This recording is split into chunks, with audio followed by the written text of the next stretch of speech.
Habang buhay yung tao, mahalin mo na. Pakita mo na lahat ng pagmamahal sa tatay mo, sa nanay mo.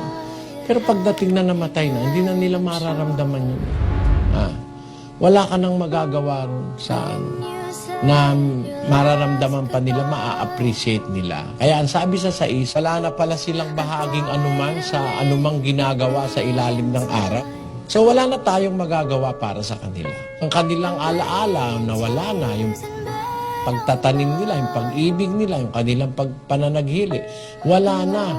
Wala na silang anumang bahagi pa magpakailanman sa anumang bagay na nagawa sa ilalim ng araw. Nothing can be done to a dead man or to a dead person. Kapatay na ang tao, ipagpasa Diyos na natin. Pero lahat ng gagawin natin para sa Kanya, pagpatay na siya, gawin na natin samantalang siya'y buhay. Kasi pag namatay na, hindi niya na maramdaman, hindi niya na alam, hindi naman niya ma-appreciate. Pagpatay na kasi ang tao, wala ka nang aalalahanin. Nasa kamay na ng Diyos ang pagpapasya sa Kanya eh. Sabi dun sa 12 Gs ng Job, nasa kamay niya ang kaluluwa ng bawat bagay na may buhay at ang hininga ng lahat ng mga tao. Pagka namatay na siya, pinal na yun.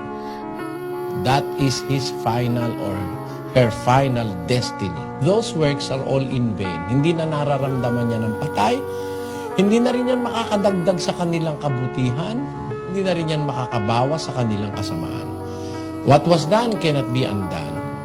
So, kung alin yung na-record sa talaan ng Diyos, yun ang kanilang pananagutan.